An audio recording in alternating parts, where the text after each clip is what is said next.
አንበሳውና ጓደኞቹ በድሮ ጊዜ አንድ ራቅ ወዳለ አካባቢ በጣም ትልቅና አረንጓዴ ዱር ነበረ።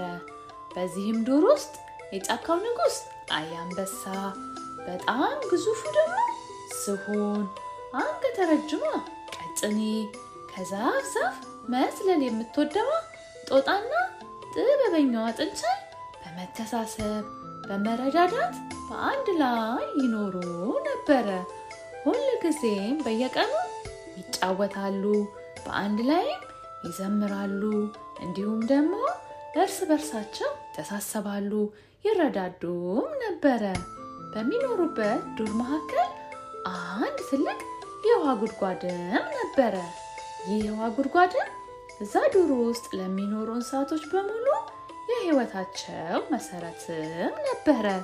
ታዲያ አንድ መጥፎ አጋጣሚ ተፈጠረ። በዛ ዓመት እዛ ዱር አካባቢ የሚጠበቀውን ያህል ዝናብ ባለመዝነቡ ምክንያት የጉድጓዱ ውሃ መጠኑ መቀነስ ጀመረ።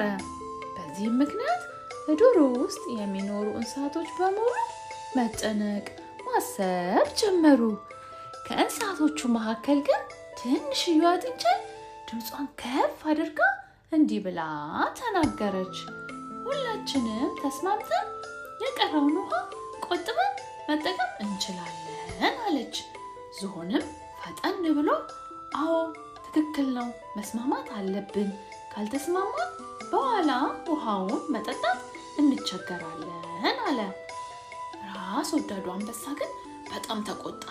እንዲህም አላቸው ለጓደኞቹ ለራሱ ብቻ በማሰብ ታውቃላችሁ፣ እኔ የዚህ ዱር ንጉስ ነኝ። ካለ እኔ ፈቃድ ይህንን ውሃ መጠጣት አይቻልም። መጀመሪያ እኔ ብቻ ነኝ መጠጣት ያለብኝ አላቸው። ሁሉም እንስሳቶች በአንበሳው ንግግር በጣም አዘኑ።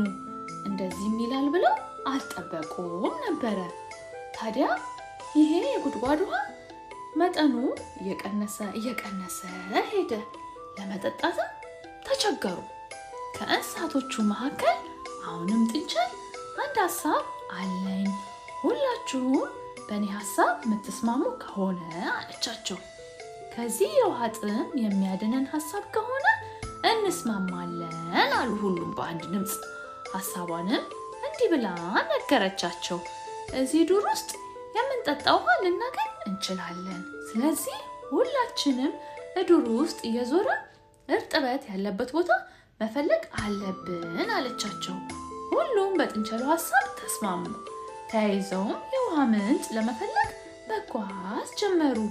ዱር ውስጥም ትንሽ ዞር እንዳሉ በቅርብ ርቀት ላይ አንድ አረንጓዴ ተክል አዩ። እዛ ጋ ውሃ አለ በማለት ሁሉም በአንድ ድምፅ ጮሁ። ወደዛም አመሩ። ቦታው ላይም ደረሱ። መሬቱ ስር ያለ የውሃ ምንጭ አገኙ። እንስሳቱ በሙሉ ተደሰቱ። እስከሚበቃቸውም ድረስ ውሃውን ጠጡ። ጥንቸል ግን በቅርብ ርቀት ላይ አንበሳውን ተመለከተችው። ወደ እርሱም ተጠግታ እንዲህ አለችው። ንጉሶ አለችው በአክብሮት፣ ውሃው ለሁላችንም ይበቃል። አንዳችን ብቻ ከጠጣን ግን ዱሩ አይድንም አለችው። አንበሳውም በድርጊቱ በጣም አፈረ። እባካችሁ ይቅርታ አድርጉልኝ፣ ያንን ማድረግ አልነበረብኝም አለ። ባደረገው ነገር በጣም በመጸጸት እነሱም ይቅርታውን ተቀብለናል፣ ግን ከዛሬ ጀምሮ ሁላችንም ውሃውን እኩል ነው ምንጠጣው አሉት።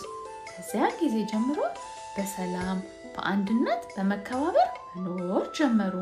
አንበሳውም ትክክለኛ የዱሩ ንጉስ ሆነ።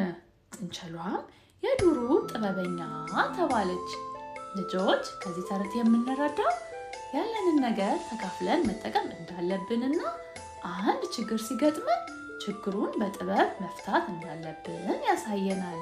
ልጆች የምንለቃቸው ቪዲዮዎች በፍጥነት እንዲደርሳችሁ ሰብስክራይብ ማድረጋችሁን አትርሱ። ላይክ እና ሼር በማድረግ ደግሞ ለሌሎች አድርሱ።